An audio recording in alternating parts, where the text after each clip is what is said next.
Então, o Miqueias, o livro de Miqueias, nós vamos fazer em 2 vezes, tá? Porque o que, que aconteceu? Ele tem 4, 5 versículos, capítulos, então dá para dividir em 2, tá? Então, tem até 7, acho que até 7, 8. E aí, o que, que acontece? O livro de Miqueias, ele é dividido em 2 partes. Nós vamos falar da primeira parte, que é do 1 ao 3. O que, que acontece?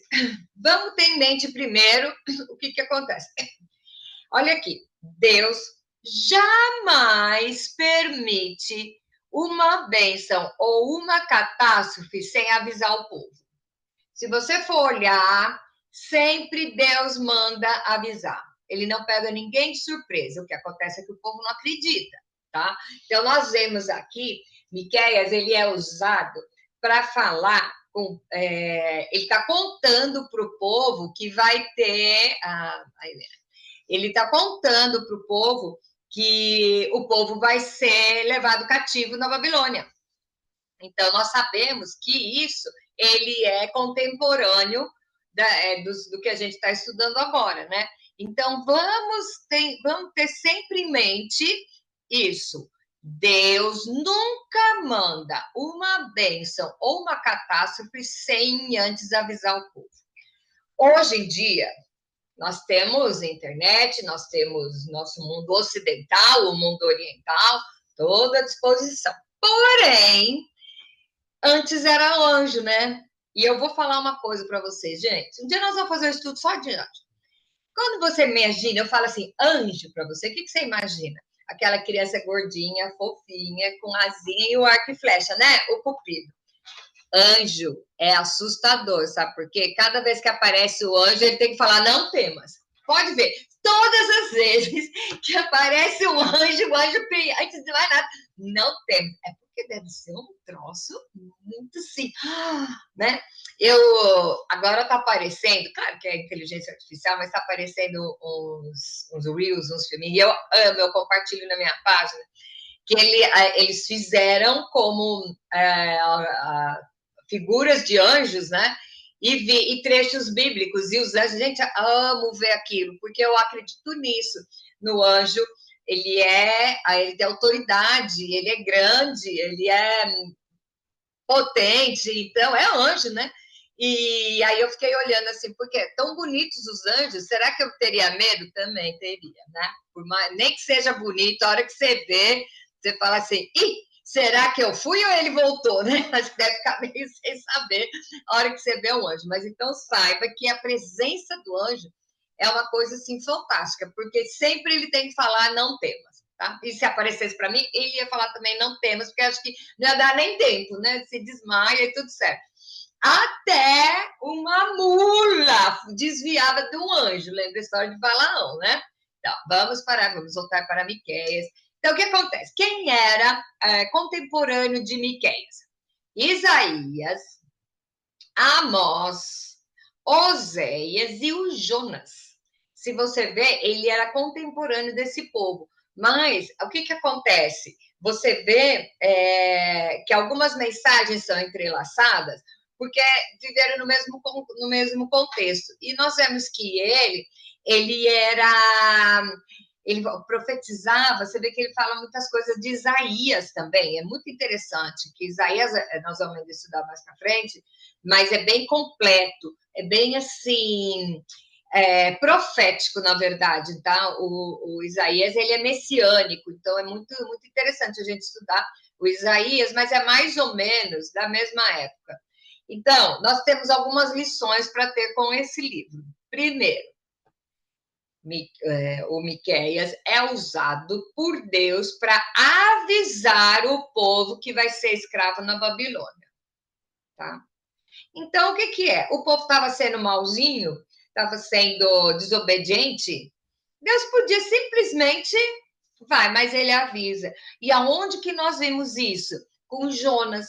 Quando Deus ia descer um juízo sobre Nínive, ele mandou Jonas avisar. Então, se você olhar bem, sempre que Deus vai agir na nossa vida, ele manda um aviso. Então, já vamos começar com as perguntinhas aqui, né? Tem certeza que você está deixando passar um aviso que Deus está te dando? Às vezes a gente começa a sentir tanto aperreio, né?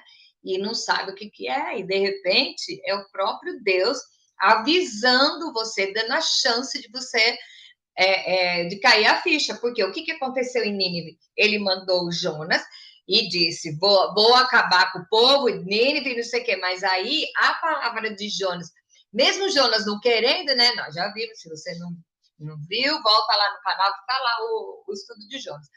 O que, que acontece? O povo se arrependeu. E Deus não castigou naquela época, porque o povo se arrependeu. Mandou o Jonas, que foi de má vontade. Então, não importa quem está trazendo a mensagem. Você não se preocupe com o mensageiro. Você se preocupe com a mensagem. Então, hoje, eu acho que o mais importante da gente ter em mente é isso. Será que eu estou sendo avisado e não estou dando bola? Não é se você não der bola, a coisa não vai acontecer, mentira, tá? Se você não estiver dando bola, e a coisa vai acontecer e vai ser pior, né? Então, isso não é ameaça, gente. Vamos lá. O que é que ele vai falar? Ele fala sobre a injustiça social. Você vê que o livro de Miqueias, ele vai falar com o povão que é oprimido. Então, é muito interessante você ver essa colocação durante o livro, no estudo de hoje, né, que nós vamos ver, Deus descendo a autoridade, Deus descendo em cima do povo, o juízo, ele está avisando que vai passar. Então, o que acontecia lá? Muita corrupção. Então, você vê que nós vamos estudar hoje, ele critica o sacerdote, o profeta, e depois as autoridades. Ele vai corrigir, na verdade, ele vai denunciar para que as pessoas se arrependam. Então, segunda coisinha para pensar. Não importa o que você está fazendo, se Deus está avisando é porque tem jeito, tá? Porque tem jeito. Então, vamos lá. Ele fala sobre o Messias, tá? E ele fala que o Messias vai nascer em Belém, isso já é lá no estudo da semana que vem. Ele fala sobre a justiça e misericórdia, ele ensina que se você andar na justiça, amar a misericórdia, e você tem que andar humildemente com Deus. Não é para ser o porteiro do Santo dos Santos, tá? Ele fala de esperança e salvação, tanto que ele fala do juízo e depois ele começa a mostrar o que é que Deus faz pelo povo, como Deus ama, como Deus vai agir. E o ápice do amor de Deus para nós foi mandar Jesus morrer pelo meu pecado, né? Então, o contexto da época, isso aqui foi mais ou menos entre o século 8, né? Antes, anos 750, mais ou menos, foi por aí. É bom você saber que ele serviu como profeta durante o reinado de Acás e Ezequias. E o Jotão, né? O Acás e Ezequias já são nossos amigos, né? A gente já conhece bem eles, mas ele foi nessa época e ele foi destinado a falar sobre a justiça de Deus ia vir, por quê? Por causa da liderança corrupta, tá bom? A mensagem dele foi dirigida para Israel, que é o Reino do Norte, Samaria, Judá, Jerusalém, blá, blá, blá. Aí ele começa a falar antes um pouco do povo ser escravo para a Babilônia, certo? Então já deu para ver mais ou menos, fazer um painel.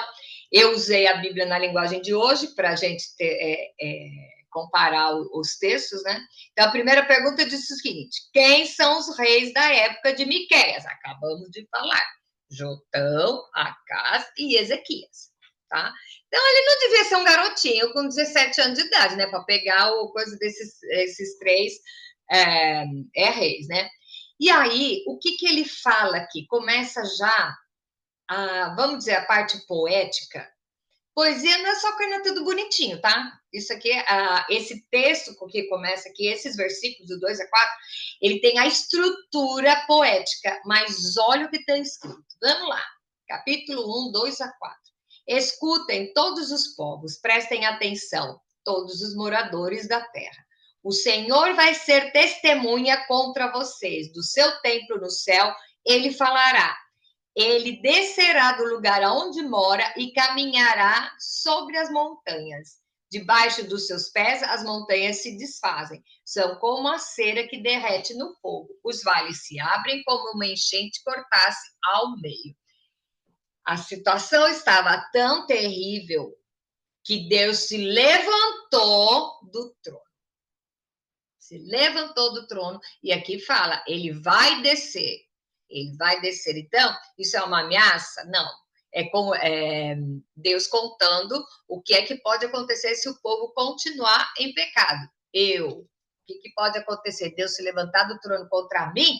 Ainda bem que Jesus já entrou nessa história, já faz um tempinho, né? Então, vamos lá. O que nós temos que frisar agora? A justiça de Deus.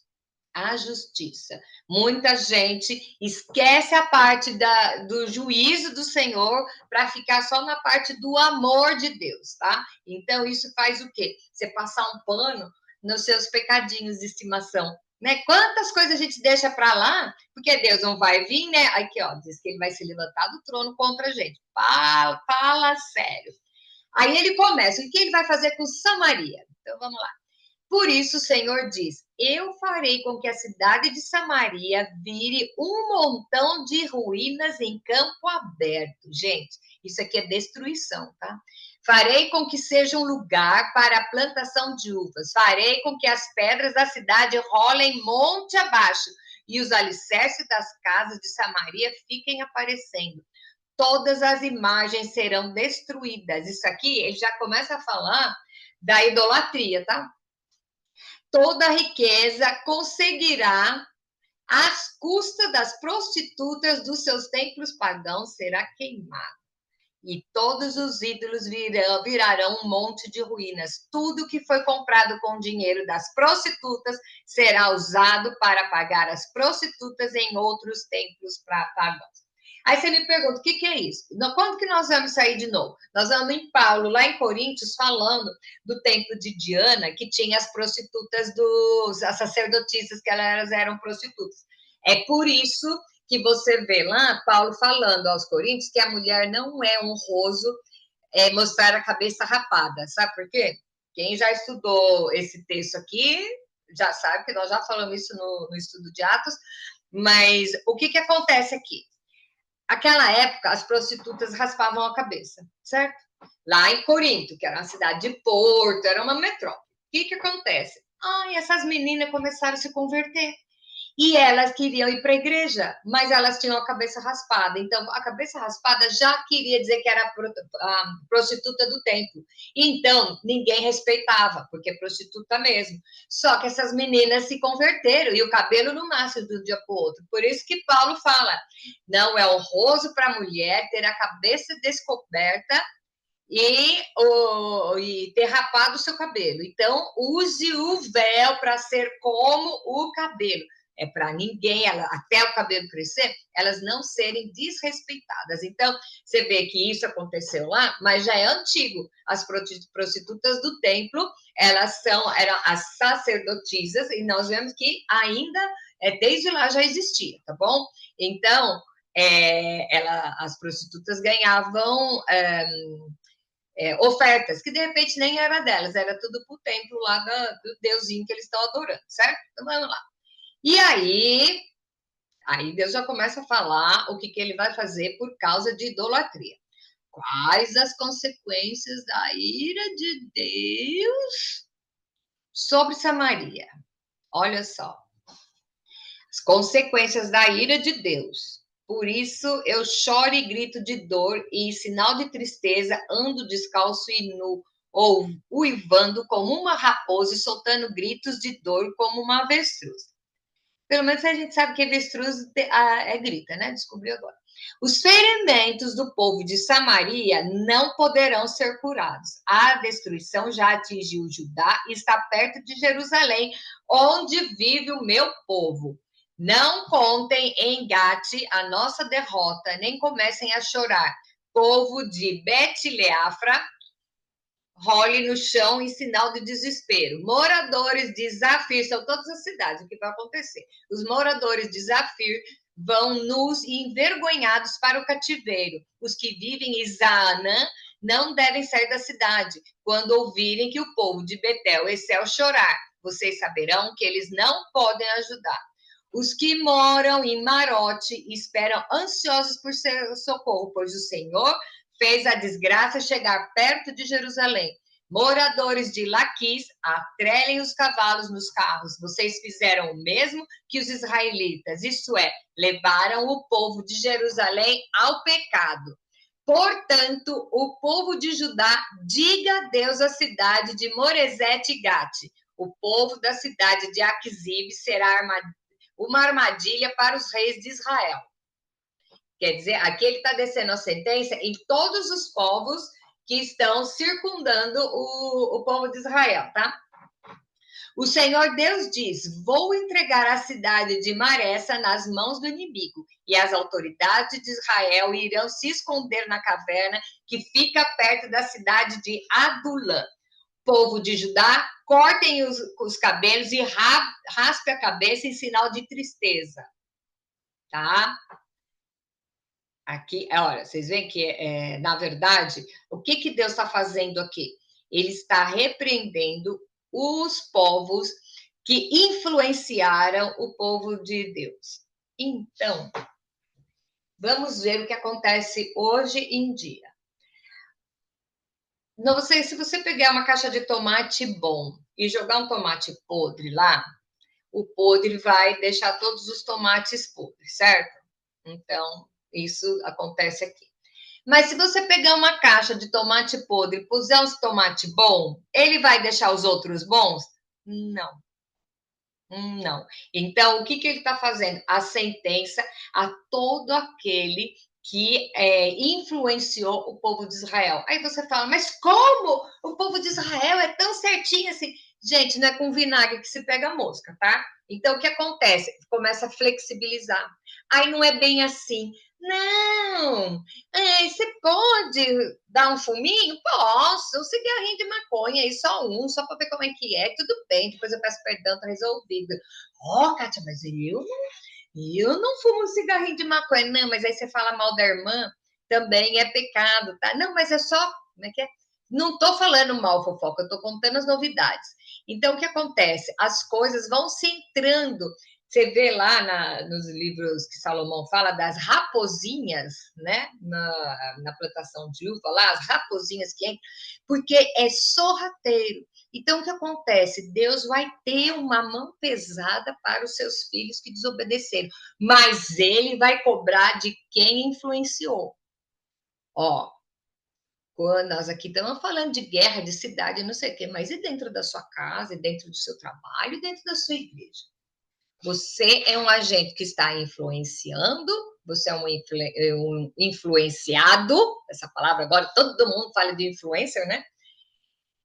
E você tem certeza que você não está promovendo, facilitando, justificando os pequenos pecados que você vê do seu lado?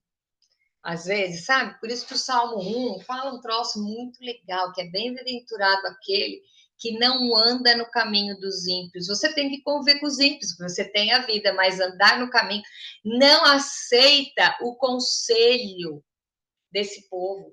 Não se senta na roda dos escarnecedores. Gente, escarnecedor é aquele que zomba da sua fé. E será que para ficar bem com todo mundo, você está pertencendo a umas rodinhas dessa? Aí você pegou, pertenceu a uma rodinha dessa para ficar bem no papo, você ouviu tudo. Aí você pega e começa a usar isso no meio da igreja, no meio da sua família, as pessoas. E aí? Será que você está tirando de lá e botando aqui? Né? Eu não sei a que pecado, de repente, eu sei os meus, eu não sei o seu. Então, qual é o seu papel hoje? Você está influenciando o meio com o bem ou você está sendo influenciado pelo mal sorrateiramente? Porque se alguém chegar para você e falar, mata um aqui, você não vai matar. Usa uma droga aqui? Não. Mas contar uma fofoquinha, às vezes, né? Ah, nada demais, só quero saber as novidades. Bom, e tem a maledicência, gente, é pecado feio também. Então, vamos lá. O que vai acontecer com os opressores gananciosos? O que acontece aqui? Ele vai começar a falar do povo que subjugou o povo de Israel. Aqui já está fato consumado, nós sabemos que isso aconteceu, Deus avisa tudo isso e eles vão sendo escravos na Babilônia. Aí depois você vai ver que tem o livro de Ruth, tem um monte de coisa que aconteceu lá, eles lá, e depois eles voltaram na época do Esdras e do Neemias, certo? Então aqui eles não foram ainda, mas Deus já decretou o que ele vai fazer. Então, o que é que vai acontecer com aqueles opressores, aquele que tem, geralmente, domínio financeiro e que está solapando os pobres, tá? O povo de Israel. Então, vamos lá. O que vai acontecer com eles? Ai daqueles que, antes de se levantarem de manhã, já fazem planos para explorar e maltratar os outros.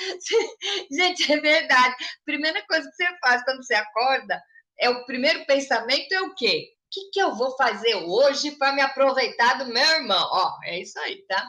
E logo se levantam e fazem o que querem, pois são poderosos. Ai dele. Quando querem terrenos ou casa, eles o tomam. Maltratam os outros e não respeitam a família nem a propriedade de ninguém. Ah, isso era só naquela época, né, gente? Hoje em dia não tem isso. Então pode ficar tranquilo que hoje em dia não tem nada disso. Vamos lá. Por isso o Senhor diz: vou fazer a desgraça cair sobre vocês e vocês não escaparão. Será um tempo de sofrimento e vocês não andarão mais tão cheios de orgulho. Gente, isso aqui é sentença. Quando aquele dia chegar, outros vão inventar um provérbio a respeito de vocês e cantarão essa canção triste. Estamos completamente arruinados. O Senhor tirou a nossa terra, ele tirou o que era nosso e nos deu aos que nos conquistaram. Isso aqui é que o povo vai contar. Os opressores é que vão se agradar dessa situação acontecer com o povo de Israel, tá? Portanto, quando a terra prometida for repartida de novo entre o povo do Senhor Deus, nenhum de vocês receberá nenhuma parte dela. Ai daquele que tocar a mão no povo de Israel. O povo de Israel pisou na bola? Pisou, por isso que teve o holocausto. Mas todos os que foram e oprimiram o povo de Israel viraram em terra desolada. Bem, a Babilônia nem existe mais. O Egito agora é um negócio tudo pobre. O egípcio é pobre, com a diferença de quem vive do turismo, aí tudo mascarado. Mas por quê? Escravizou o povo por 400 anos, tá? Então, o que ele está falando aqui? O que vai acontecer com aquele que oprimir o povo. Aí você fala, então, coitadinho, vão ser oprimidos? Não, você se deixou influenciar, então vai apanhar também. Bom, vamos lá. Aí agora ele vem. O que vai acontecer com os falsos profetas? Gente, vamos lá explicar que falso profeta não existe hoje em dia, né? Pois é. Muitas profecias são falsas e não são porque conscientemente. Sabe por quê? O que acontece? Eis que te digo, muito cuidado quando alguém vem para você e fala, eis que te digo, chama sempre uma pessoa para ouvir junto, a história já cai pela metade. Por quê? Suponhamos que eu sei que eu gosto muito da Mariazinha e eu sei que ela está querendo ficar grávida, e o marido estão, né, querendo um bebê, aí eu sei o que a Mariazinha quer. Eu sei que é possível. Então, a minha vontade faz eu achar que é o Espírito Santo que está falando. Então, eu falo, você vai ter um filho. É verdade? Não inventei? Não, é o meu desejo. Então, muitas vezes, o falso profeta não é de caso pensado. Ele é enganado pelo que ele acha, o que ele gostaria, ele acha que Deus me mandou. Bom, o que é o único pecado sem perdão? Blasfêmia contra o Espírito Santo. Vamos lá, o que é a blasfêmia contra o Espírito Santo? Atribuir coisas a ele que não foi ele que falou. Olha que perigo. Olha que perigo. Então, blasfêmia contra o Espírito Santo ou você falar coisas que ele não dá valor para o que ele falou e atribuir a ele coisas que não foi. Então, nós vamos ver o que vai acontecer aqui com os falsos profetas. Vamos lá. O povo me diz: parem com essas profecias, não diga isso. Não é possível que Deus faça a desgraça cair sobre a gente. Será que o povo de Israel está amaldiçoado? Será que o Senhor está irritado? É assim que ele age? E o Senhor Deus diz: de fato, as minhas palavras fazem bem aos que são bons. Mas vocês, como se fossem inimigos, atacaram o meu povo. Os homens voltam da guerra pensando que estão sãos e salvos, mas vocês roubaram as suas roupas. Biqueiro, trapaceiro, tá? Vocês expulsam dos seus lares os queridos, as mulheres do meu povo, e assim os filhos delas perdem para sempre as bênçãos que permitiu. Saiam daqui, isso ele está falando para os profetas, tá? Saiam daqui, vão embora, pois não é este o lugar onde vocês vão descansar em paz. Aqui há tanta gente desonesta e sem vergonha que a destruição vai ser total. O profeta a que essa gente prefere é aquele que anda pregando mentiras e falsidades, prometendo vinho e cerveja para eles. Então, o que acontece? O falso profeta, ele vai ser castigado, certo? Ok. Você que entrou na conversa do falso profeta também. O que a gente estava falando agora do o crime sem o crime culposo, que é sem a intenção de matar, no caso. E aqui nós estamos falando do quê? Do profeta. Aquele que falou a profecia, ele vai ser cobrado. Mas aqui diz que aquele que ouviu também. Ai, Kátia, mas como é que eu faço agora? Ora ao Senhor e pede para Deus te confirmar. Não seja inocente. Não seja inocente. Aí eu vou lá porque a pessoa sabe tudo, adivinha tudo. Isso para mim é cartomante gospel, tá?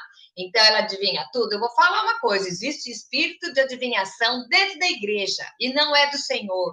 Existe aquele povo que vai lá para ouvir. Então o que pega? Pega e fala assim: ah, então, porque no século passado você usou um vestido cor-de-rosa. Aí você, acertou o vestido cor-de-rosa. O diabo, ele não lê pensamentos, mas ele sabe o que aconteceu. Então, se a pessoa falar uma coisa do passado que foi acertar, aí você acredita em tudo que ela falou. Confortável, né? Outra coisa, você já viu hoje em dia, assim, no mundo moderno, alguma profecia, assim de profeta por aí, de coisa ruim? Você pode ver as profecias, o povo lá. Gente, eu fui numa igreja uma vez que tinha fila para entrar lá para receber a tal da profecia, do tal do bispo lá. Então, nunca é assim, você vai passar pelo caldeirão, não, é tudo assim, então, porque você vai ser feliz, mas quer ter uma amiga falsa, quem não tem amiga falsa, gente? Então, sabe aquela profecia que é o óbvio? E você é tão inocente a ir acreditar, a ir atrás de vento de doutrina? Gente, ele está falando lá daquela época, mas isso serve hoje para mim. Aonde eu vou buscar a minha estrutura? Aonde eu vou buscar o meu alicerce? Na conversinha de um e de outro, você vai ficar doido. Então, aqui, tudo isso aqui que eu estava falando, é só para você saber. O mesmo pecado do falso profeta, aqui vai aquele que escuta também a profecia e ainda terceiriza a culpa, né? Aí o fulano me falou, eu sou inocente. Ô, cabeção, você está ainda na época do leitinho? Ou será que você tem intimidade com Deus suficiente, tem um relacionamento pessoal e você tem certeza quando é Deus que falou com você? Né? Vamos lá. O que acontecerá com Israel? Agora vamos lá. Capítulo 2, de 12 a 13. E o Senhor diz ao povo de Israel, é o povo dele: eu reunirei todos vocês que restarem e os trarei de volta para a terra prometida. Uhul! Como o pastor leva as ovelhas para o pasto e as recolhe no curral. E mais uma vez as cidades do país ficarão movimentadas e cheias de gente. Deus abrirá caminho para o seu povo e eles sairão livres pelos portões da cidade. O rei, o Senhor, irá na frente e todos o seguirão. Vai voltar. Nós vemos Isaías falando: eis que vi, né, o povo voltando numa águia de aço, blá, blá, blá, blá, blá. Ok. O Estado de Israel foi oficialmente, né, legalizado, vamos dizer, tem 70 anos. 70 anos que o povo começou a voltar. Aqui, provavelmente, eu creio que ele está falando sobre o povo lá, que depois voltou na época de Neemias, tá? Mas Deus não muda a forma dele agir. Isso aconteceu lá e aconteceu com Israel, com Jerusalém, que trouxe o povo. Então, o que, que acontece? É a mesma coisa. Deus age. Hoje a gente pode ver, estudando os profetas, o que, que a gente vê? O método de Deus trabalhar é o mesmo. É o mesmo. Então, por isso que ele permitiu que tivesse tudo na Bíblia. Por quê? Para fortalecer a minha fé. Olha, agiu assim, mas ele não me abandona, é sempre para o meu bem, e ele vai puxar minha orelha se eu estiver errada, mas, como disse Davi para Natan, né? Prefiro pagar pelos meus pecados sentado no colo do meu pai, né? Bom, o que passará com os líderes de Israel? Agora vem todo o time aqui. Os sacerdotes. O que vai acontecer com os sacerdotes? Escutem, líderes de autoridade e autoridades de Israel. Vocês deviam praticar a justiça. No entanto, odeiam o bem e amam o mal. Vocês tiram a pele do meu povo e arrancam a carne dos seus ossos. Olha que profundo isso. Vocês devoram o meu povo, arrancam a pele, quebram os ossos, cortam a carne em pedaços, como se faz com carne que vai ser cozinhada. Virá o dia em que vocês clamarão ao Senhor Deus, mas ele não os atenderá. Vocês fazem o que é mal e por isso ele não ouvirá as suas orações. Que é o sacerdote. Não está falando por irmãozinho lá, é por sacerdote. Então, eu vou contar um negócio para vocês. Existe um peso para aquele irmãozinho que acabou de se converter, existe um peso para nós. O que que acontece? Veja bem, a nossa responsabilidade é maior porque o nosso conhecimento é maior. Então, nosso jugo vai ser maior. Então, não pense que você que está de liderança, que para você é café com leite. Não é, porque a Bíblia diz: quanto mais deu, mais será cobrado. Lembra da história dos talentos lá? Então, você não pode cometer uma derrapada com o carinha que acabou de se converter. Ele é um bebê e você está na hora de sair das fraldas. Então, o que, que ele está falando aqui com os sacerdotes? Está dizendo, essa história de que tira a pele do meu povo, é os sacerdotes que roubavam e pegavam para si as ofertas do templo, tá? Então, olha a consequência. Deus não ouvirá as suas orações. Você já pensou Deus olhar para você e falar assim, não vou escutar o que você está falando? Bom, profetas. Nós vimos sacerdotes, os profetas. Os profetas enganam o povo para que lhes paguem e lhe prometem paz. Oh, nós nunca vimos isso, né? Ameaçam com guerra os que não dão nada. O Senhor diz a esses profetas, em vez de visões, vocês terão escuridão. Em vez de revelação, haverá somente trevas para vocês.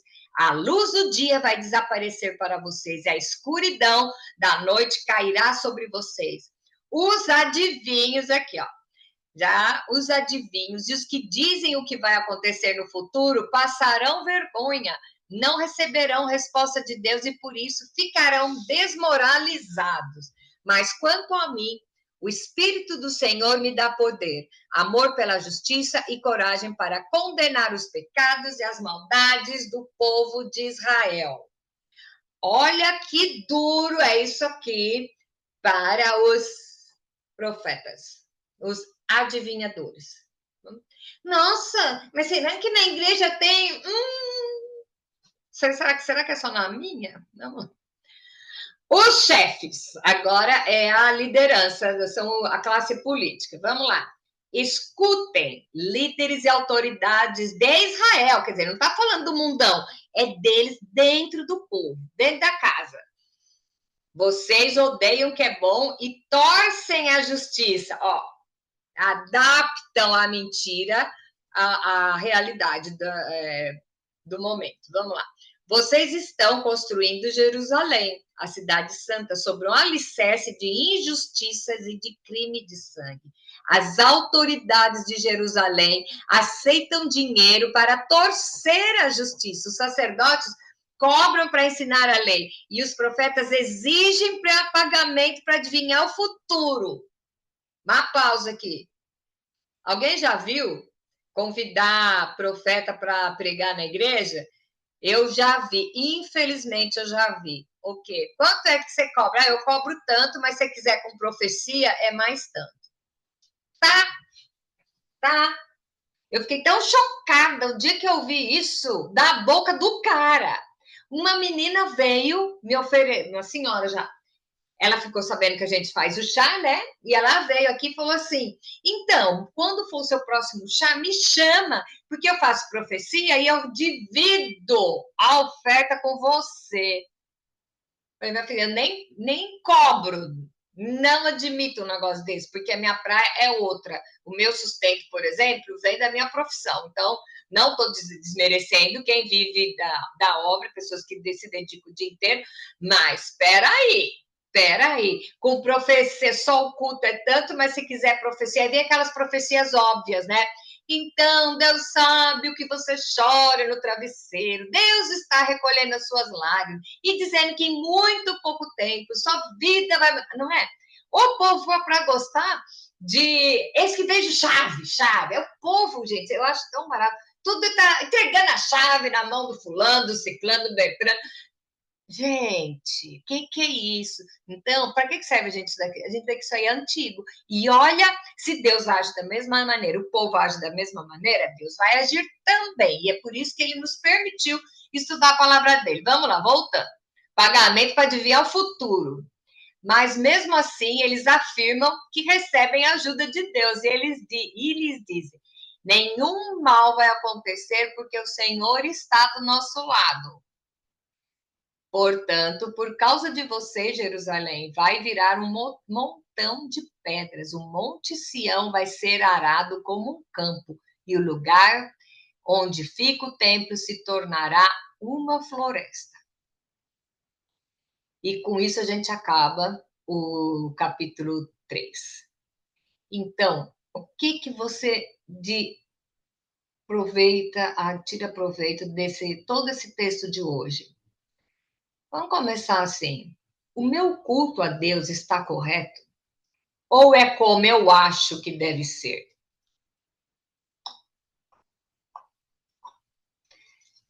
Abraão, Deus pediu para ele a vida de Isaac, né? E ele foi lá para entregar Isaac.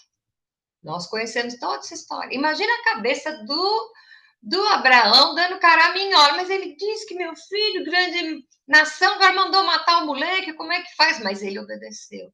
Então, como que é o seu culto a Deus? O culto, eu não estou falando do culto lá da sua igreja, o seu culto. Então, eu vou para a igreja, eu sempre gosto de sentar no lugar da frente, né? Porque é o seguinte, se você senta só o pessoal do fundão, aí você assiste um culto.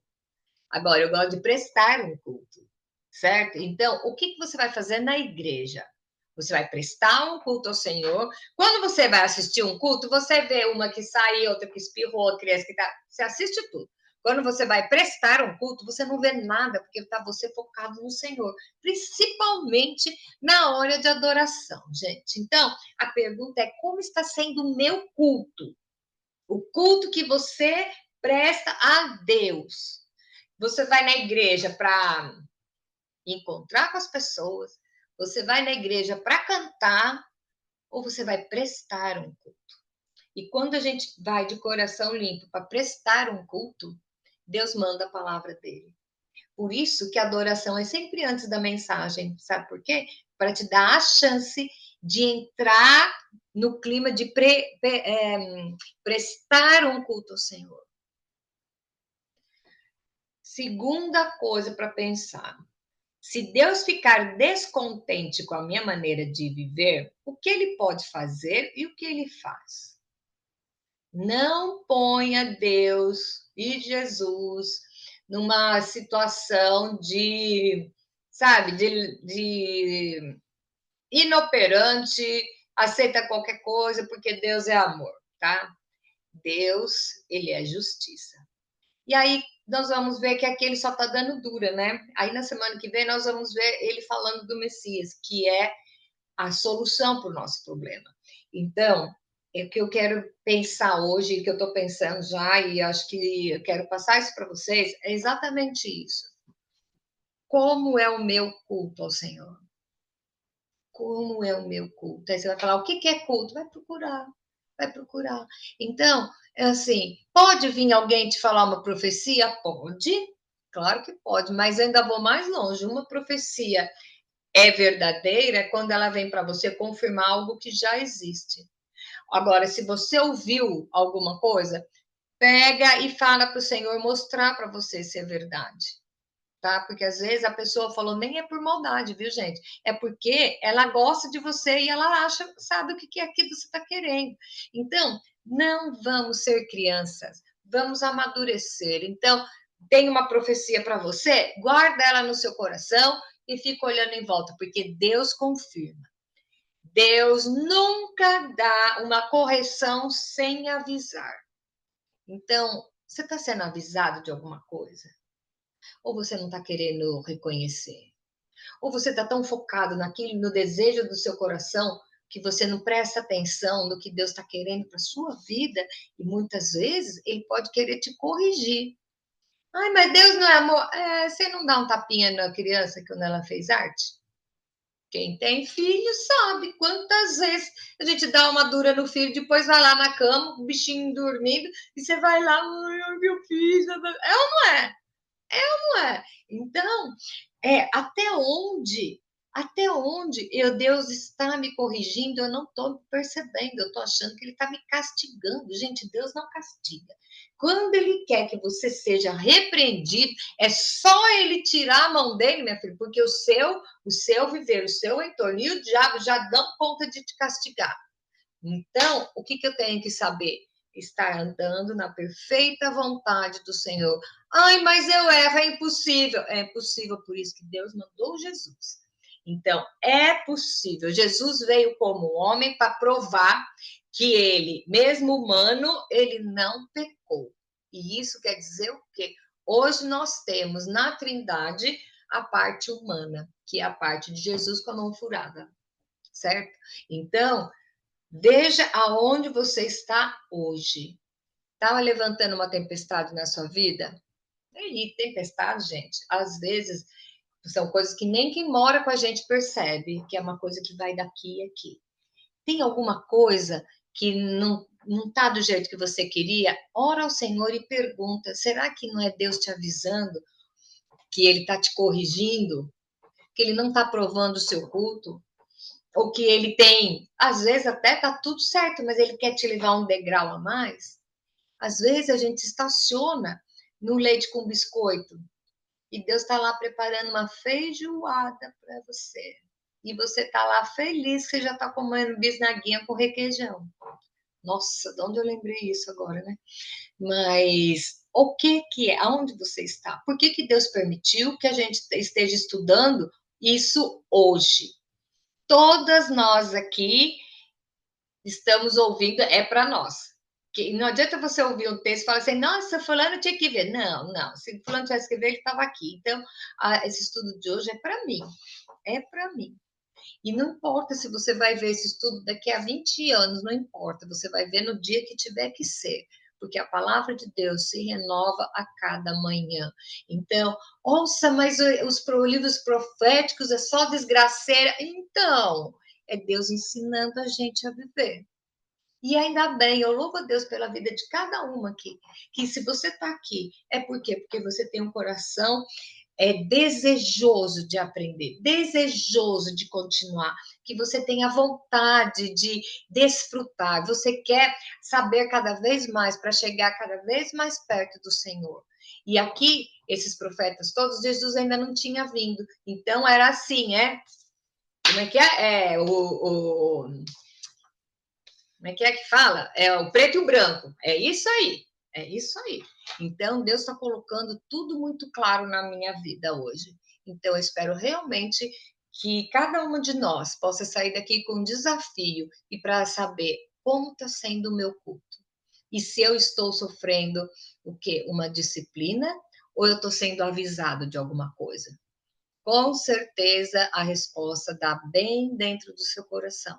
E aí o legal é quando a gente descobre, nossa, era isso, ai como eu só fique feliz, porque Deus permitiu que você soubesse, reconhecesse aonde você precisa resolver isso. E aí depois vai ser tudo maravilha? Ai não, porque vai vir maior, tá? Nós estamos treinando, nós estamos aprendendo. Então, quando você passar por essa lição, não fica achando que a sua vida vai ser um mar de rosas e um monte de almofada de cetim. Não, porque Deus está forjando guerreiras hoje. Hoje, eu e você, que nós tivemos uma arma a mais para se apresentar na frente do Senhor. E é Ele que dá o crescimento, é Ele que nos dá os desafios. E quando você achar que você não está aguentando, olha para cima que Ele pega você no colo. Amém? Semana que vem, a segunda parte do livro de Malaquias, tá bom? Miqueias. Malaquias não, Miqueias. Por que eu estou trocando eles hoje? É o Miqueias, tá bom? Um beijo grande para vocês, meninas. Até!